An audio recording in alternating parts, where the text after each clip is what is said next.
Dentro de pocos momentos estará sentado acá un hombre muy ejemplar, mi papá, Ezra Shiro.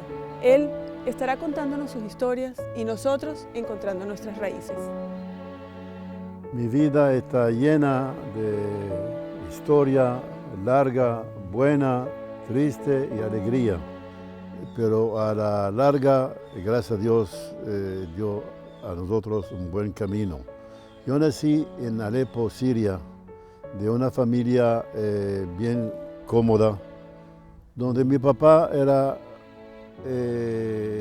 nacido en Alepo, su padre nacido en Alepo, y tenía el negocio únicamente de construcción, donde él nunca creía en plata, ni oro, ni diamante, únicamente tierra y edificio. Y ahí mismo nos agarró en 1945, en la Segunda Guerra Mundial. Cuando termina la Segunda Mundial, nos quedamos con un rumor contra los judíos. Yo tenía apenas 13 años y mis hermanos Eli, David, Frida, Marcel, Java, son menores que yo. Sin rumbo, no sabemos dónde irse. De pronto se presenta la Sojnut Yehudit de Israel y ofrece a mí a irse a emigrar a Israel.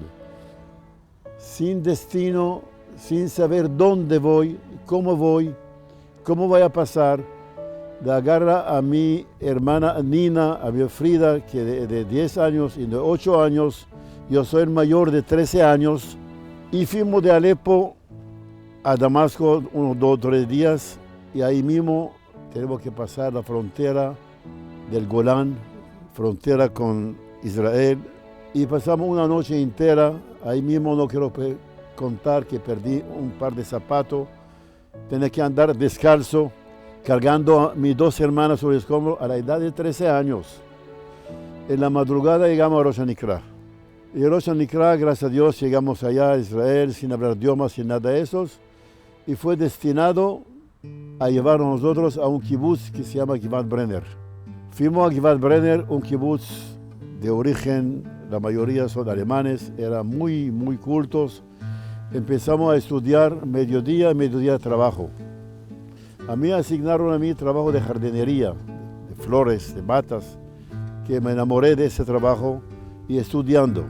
A lo par de 6, 7 meses llegaron mis padres de Alepo. Mi papá se llama Nisim Shiro y mamá Adela. Yo me recuerdo muy bien de mi abuelo, que ese era la papá de mi papá, de lo cual me recuerdo cuando tenía 8 años, escuché sirenas en Alepo y me sentí mal. Y cuando yo me di cuenta que era un incendio en la casa de mis padres, y ahí mismo falleció mi abuela. Ahora, hasta ahorita no me comprendo por qué mi abuelo dejó a sus hijos, a nosotros, ir a Israel, y él quedó allá, que se enamoraba de Alepo, no quería de Alepo, no supimos más de él, cuando murió y qué edad se murió. Ahora llegamos a nosotros a la kibutz Givat Brenner. Era un kibutz excelente. Todo repito, a los 7, 8 meses llegaron mis padres, fui a visitarlo y me dio tristeza crítica. Como mi papá era muy cómodo en Alepo, en Siria, venía sin plata, sin nada, venía y dormía en un rancho.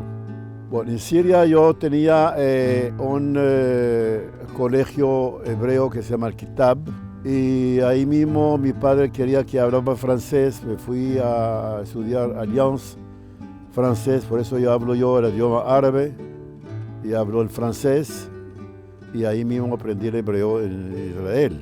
Mi papá era un constructor donde únicamente ese era su trabajo, construcción. Cada año construía un edificio. Mi mamá era ama de casa, que buena madre.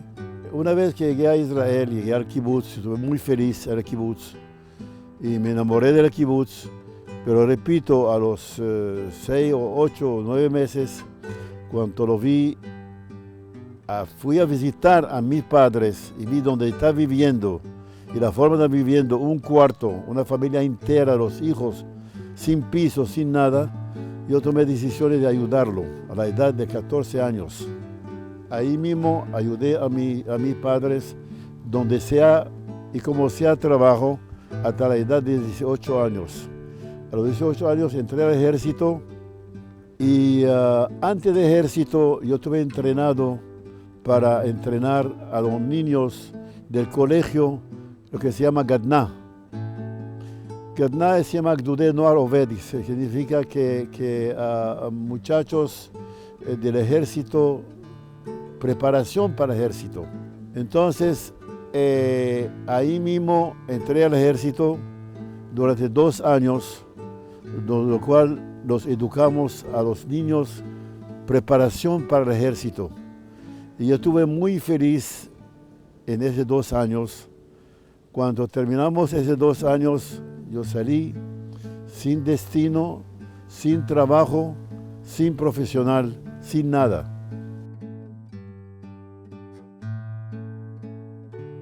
Bueno, esos son amigos de infancia, de la edad cuando llegaba a Israel a los 13 años, lo cual entramos al ejército juntos. Él estaba un cuartel, yo estoy otro.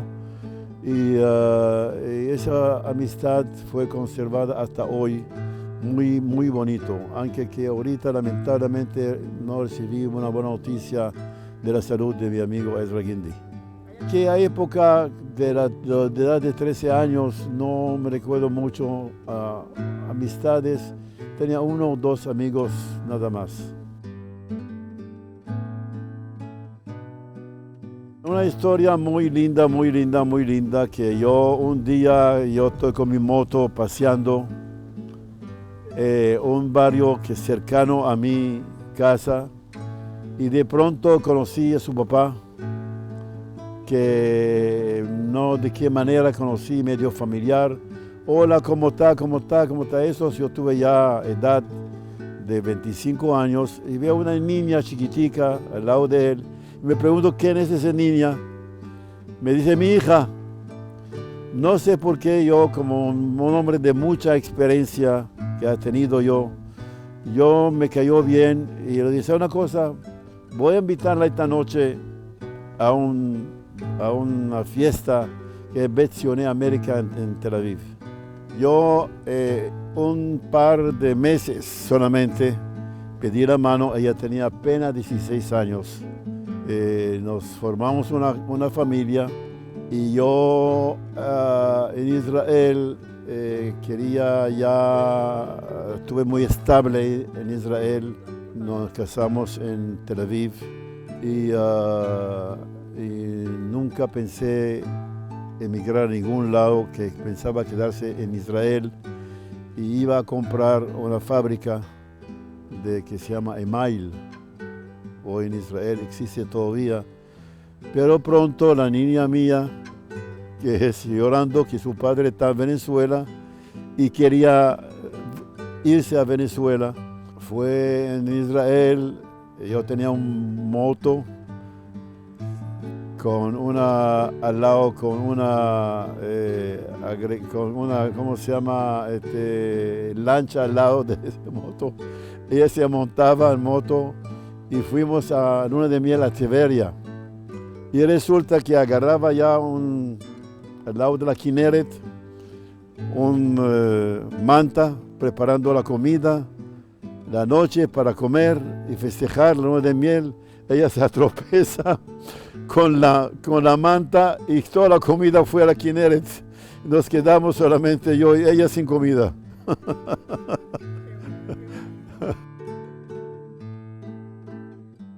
De ahí mismo nosotros fuimos a Venezuela, condición que lo dije a ella, no más de 1 año. Resulta que 1 año yo quería trabajar, empecé a vender relojes y tenía mucho ánimo de trabajar y muchas ganas de trabajar y de prosperar. Y agarré ese relojes y empecé a irse a todos los pueblos de Venezuela. No existe pueblo que no visitaba a vender relojes. Nosotros venimos 2 solos a Venezuela, sí, y dormimos por una época con la padre de ella, de un salón pequeño, cómodo. Venezuela, después de un año ya me acostumbré a Venezuela, me enamoré de la gente de Venezuela y ahí mismo, gracias a Dios, el negocio mío fue muy bien, tuve mayor de joyería y casi entre los pocos mayoristas de Venezuela que aquella época, donde yo tenía que trabajar con todo Venezuela, tenía miles y miles de clientela que lo vendían mayor. Ese fue una noche atraco, que me robaron toda mi mercancía, entre oro, diamante, relojes, todas esas cosas. Pero como un buen comerciante, yo esa misma noche hice fiesta en la casa, como si hubiera no pasado nada, para no cortar el crédito que podía tener de los bancos, que un hombre fracasado después de robarle todo. Y gracias a estos empecé de nuevo y Dios me dio a mí la fuerza y la suerte de recuperar mucho mejor entre joyas y entré también en bienes y raíces y me fue muy bien. Mis padres lo traje a ellos después cuando yo comencé a tener poco de posibilidad y lo mandé a traerlo a Venezuela. A mis hermanos yo tenía que traerlo a ellos, la mayor de mi hermana Nina, que está en Brasil, casada con hijos, y también tengo a mi hermano Eli, aquí está en Miami, con hijos, nietos. Y tengo a David, mi hermano, también con hijos y nietos. Y tengo dos hermanas, otra hermana en Venezuela, Frida, con hijos y nietos. Y dos hermanas en Israel, Java y Marcel, con hijos y nietos. Dios me creó a mí a querer mi familia. Yo a mis padres, hasta último de su vida, yo tenía que estar con ellos día y noche. Porque mi papá era un buen hombre, pero él no sabía manejar familia. Yo tenía que estar el puesto de él, como padre de la familia, reemplazando a él como padre. Y le ayudaba a toda mi familia, a mis hermanos. Y ese hasta que fallece mi papá y mamá, paz descanse, a la edad muy avanzada. Pero gracias a Dios ha tenido un hijo que lo adoro. Toda la vida mía ha trabajado, ha pensado con los hijos míos. Toda la vida. Yo he tenido el hijo mío mayor que se casó, con hijos, con nietos. Y también tengo a Edith, está casada, con hijos, con nietos. Y la última, Becky, cuando se casó,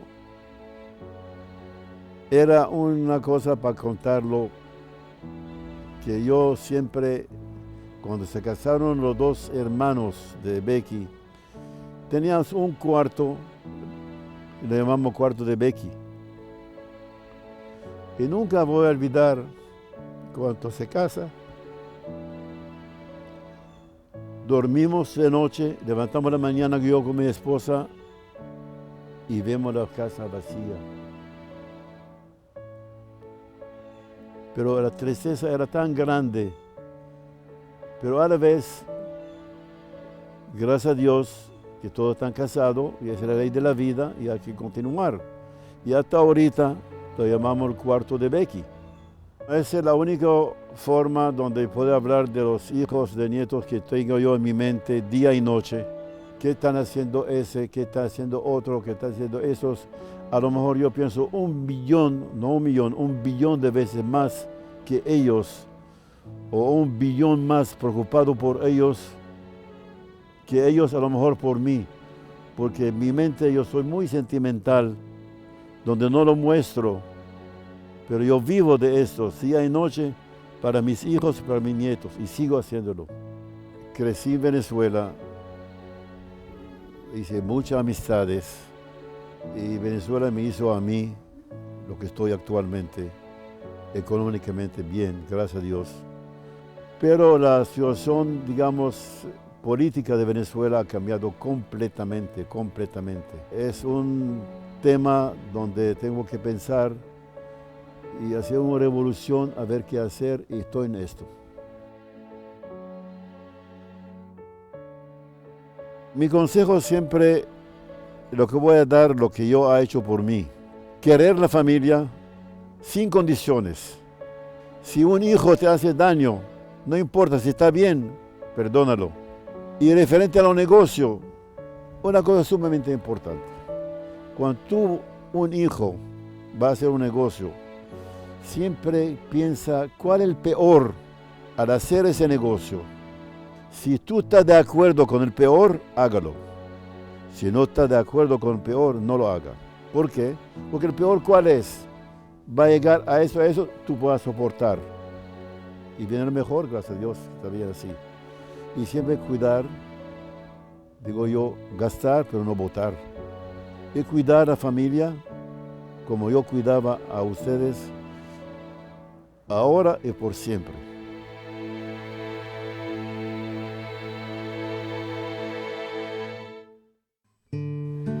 Hoy tuvimos la dicha de poder de manera íntima preguntarle cosas a Ezra Shiro, mi papá, para que nos resuma parte de una vida llena de historias interesantes, preciosas y agridulces.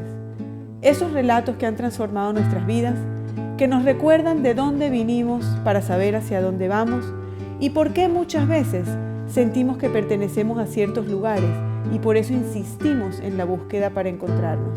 Hoy echamos mano para destapar esa caja de Pandora. Tu historia y la de mamá, de alguna manera, representan un reencuentro para tus hijos, nietos y bisnietos. Pues ¿qué futuro nos espera si olvidamos el pasado, si perdemos la memoria?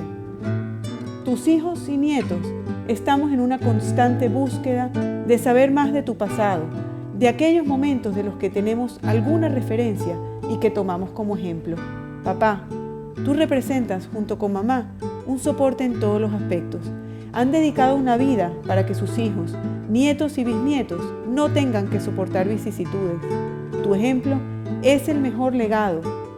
Por eso, pedimos a Dios poder tenerlo junto a nosotros por 120 años.